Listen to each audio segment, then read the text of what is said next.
Bismillahirrahmanirrahim. İnsanlar haqqında qəzavət eləyəndə tələsməyək, tez hökm çıxartmayaq. Alnını səcdəyə qoyan adamdırsa, yaxşı adamdır, dini qəbul eləmirsə, pis adamdır. Bu qədər sadə deyil məsələ. Biraz mürəkkəbdir. Bəlkə nəyisə başa düşməyib. Hurqus ibn Zuheyr tarixdə bir insandır, adı İslam tarixində də qeyd olunub o insanın. Bir gün gəldilər Peyğəmbərin yanına, bunun dindarlığını tərif elədilər. Cəmaatın da bir qisminin, bir çoxunun ağlı gözündədir. Biraz dindarlıq ədasından çıxırsan, bəziləri məst olur. Maşallah, bu əxlaqlı qardaşdır, dindar qardaşdır, filan qardaşdır. Sonra birazdan sonra həmin o dindar qardaş bir dənə zərbə vurur bunun özünə, dinə təəccüblə baxır. Ağlı gözündədir. Belə ağlı gözündə olan adamlar gəlib bunu Peyğəmbərin yanında təriflədilər ki, filan kəs maşallah möhkəm dindardır. Əqidəli qardaşdır, müasir dillə desək. Mömin qardaşdır, filandır, təqvalıdır, filan. Peyğəmbər sakit tərzdə cavab verir ki, mən onu tanımıram. Peyğəmbərin tanımıram sözündə bir başqa da hikmət var. Yəni, mən fərri adam olsaydı tanıyardım. Və yaxud da tanıyırım, müsəlman kimi tanımıram. Sizin dediyiniz kimi tanımıram. Peyğəmbər buyurur, mən onu tanımıram. Kimdən danışırsınız? Dedilər, gəlin, ya Rasulallah, sizi onunla tanış eləyək, görün, necə maşallah mömin adamdır. Götürüb gəldilər Peyğəmbərin yanına, hərçənd ki, Peyğəmbər mən biləni onu görmüşdü neçə dəfə. Peyğəmbər ona baxdı, qəribə bir reaksiya verdi ona. Nadir hallarda Peyğəmbər belə söz işlədərdi. Çox nadir halda. Hər sözü Peyğəmbər hər adam haqqında deməzdi, ürəyində saxlayardı. Burada məqamı idi ki, Peyğəmbər bu sözü dedi. Ona baxdı, dedi, amma mən bunun alnında, üzündə şeytanın əlamətini görürəm.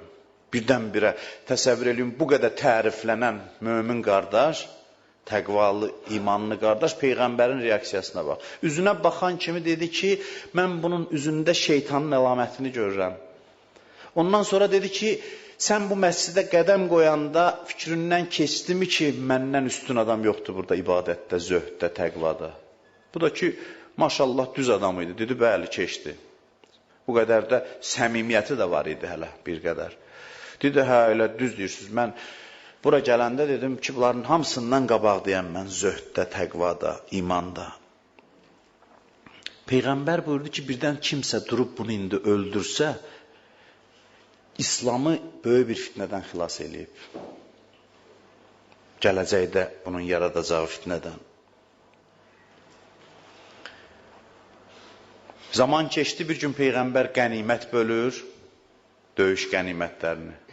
Belə dedi, bax, İ'dil ya Rasulallah, ədalətli ol, düzgün bölgə apar.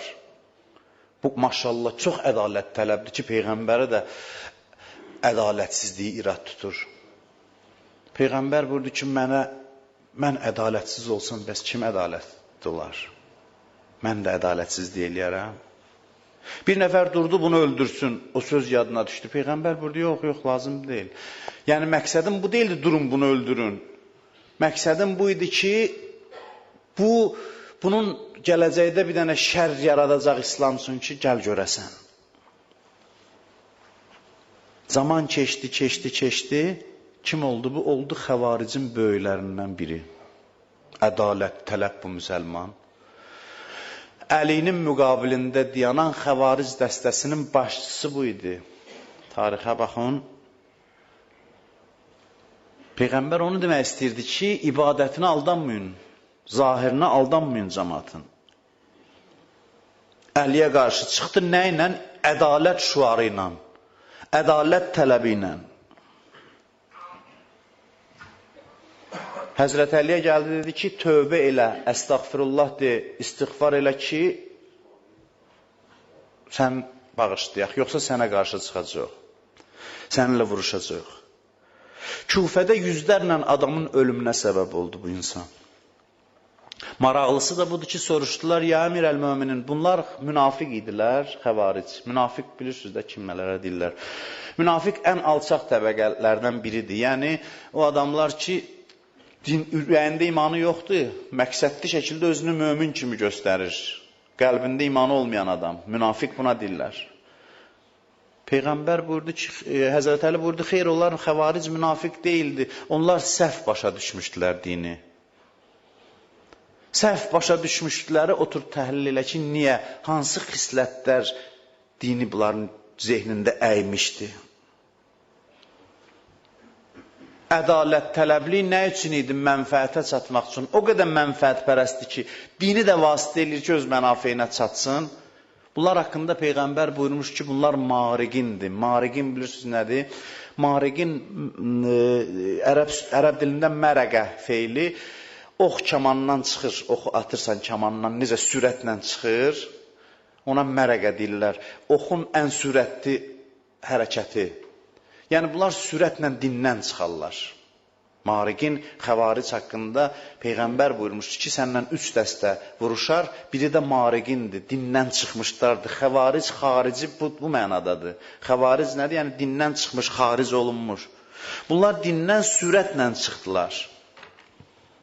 Çünki nadürüst şəxsiyyətləri var idi, nadürüst adamlar idi. Şəxsiyyətsizlikləri səbəbindən dinə gəlmişdilər. Bugün də belə dindarlar var. Hamı ilə davadadılar, hamı ilə. Elə başa düşür ki, dindar varlı adama düşmən olmalıdır. Bu o qədər mənfəətpərəst adamdır. O qədər özü üçün hər şey istəyir. Bir dənə zəngin adam görəndə əsəbləşir bu, paxıllığını çəkir. Deyə bilmir bunu, gəlir özünü dindar kimi, ədalətdən danışır. Allah bunu zəll eləsin, Allah ona lənət eləsin.